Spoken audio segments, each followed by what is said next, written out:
Hey folks, it's Mary, aka MercyTriumphs, and this is my channel, Slow Crochet.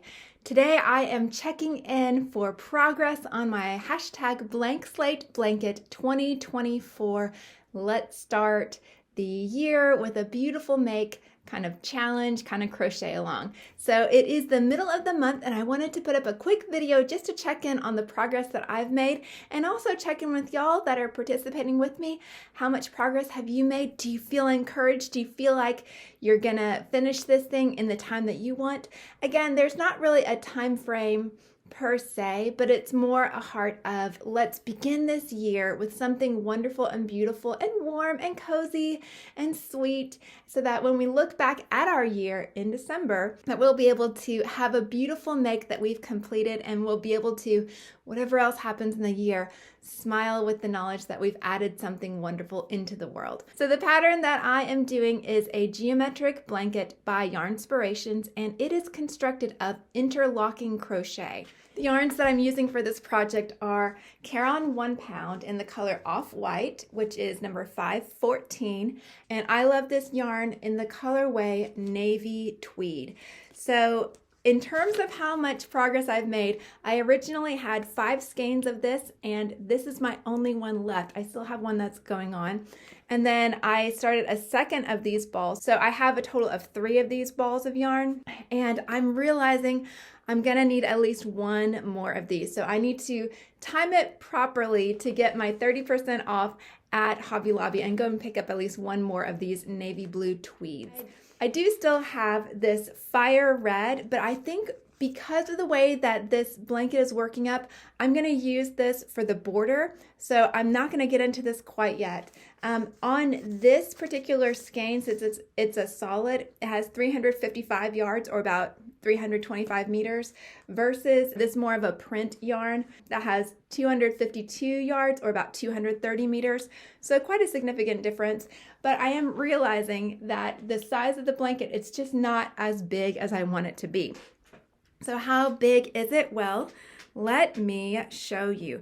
Now I am using a size J or a 6.0 millimeter hook, one of my favorite ones. You can see how much I have rubbed off the color over time.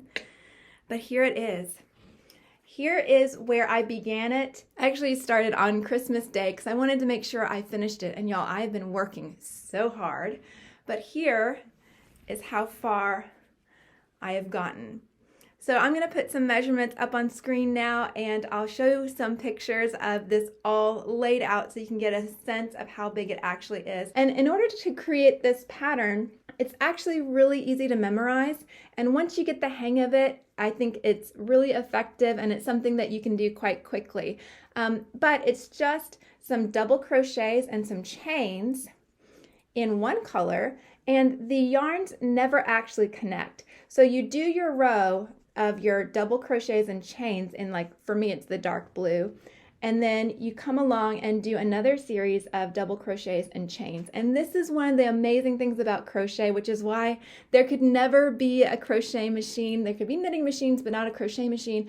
It's because you can get so much variation, infinite variation, using the same simple stitches just based on where you put them. So here we have, for example, some double crochets in the cream and some chain stitches here versus the chain stitches and double crochets here. So all I've been doing is you go across with one yarn and then you go across with the other and then you flip.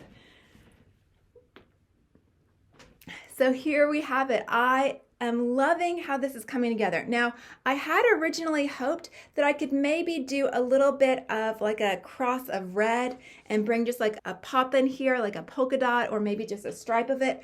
But the way that this is completely reversible, it means that those stripes were going to be awkward on one side or another. Means that it wasn't going to give quite the effect that I wanted. So that's why I decided to just keep this straightforward and simple and let the rhythm of it be what is powerful in it. And I'll save that red again for the border when I get ready to do that. It's got a real great weight to it, and since it's all 100% acrylic except for a little bit of viscose in the colors of the tweed, but it's really thick. So I think when it's on the end of my bed, it'll feel almost like a weighted blanket. So I want to make sure that it's a big enough size that I can cuddle under it.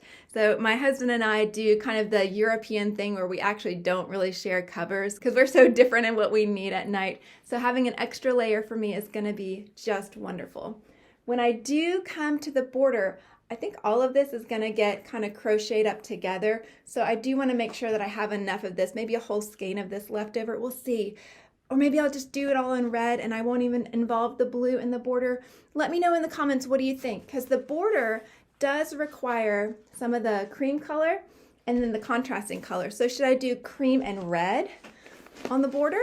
La-da-da. Should I do cream and red on the border? Or should I try to do blue and then the cream and then the red, or even just the red and the blue together? What do you think? Let me know. I'm excited because I have been focusing on this quite a bit. I'm really trying to get it done in December, and again, I'm so thankful that this is the pattern I chose. You know, sometimes you can't really anticipate when you start a project quite how it's going to be, but this has been something I can just go on autopilot on and just go and go and go. So I'm able to speed up just a little bit, and I think I am going to get it to the size that I want. But yeah, let me know in the comments, what do you think?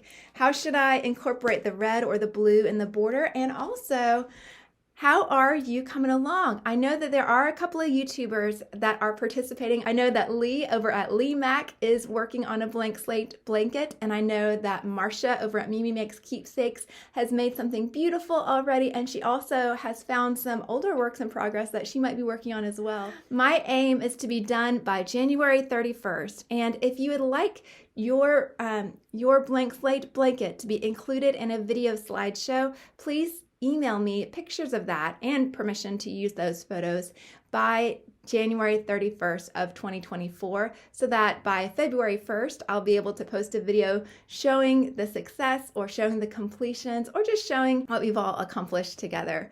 So thank you to everyone who has hopped along with me and is participating with me. It's something I was planning on doing anyway, but it's always more fun with friends. So thank you guys so much for your encouragement and support as we kind of make 2024 a beautiful, warm place. I have created a playlist for all of my blank slate blanket 2024 videos and information, and I've also added any other YouTubers who are participating, so you'll be able to find their videos. The playlist will be linked in the description, and it'll also be at the end of this video. And if you're a YouTuber and you have participated and I haven't caught it, please do let me know in the comments below, and I will find those videos and make sure that you're included as well. Thank you so much for everyone who has subscribed, who has commented, who has been so encouraging to me on this little YouTube adventure that I'm on. And if I'm not your cup of tea, thank you so much for listening this long. I really do appreciate it, and I do hope I'll see you again soon. Bye.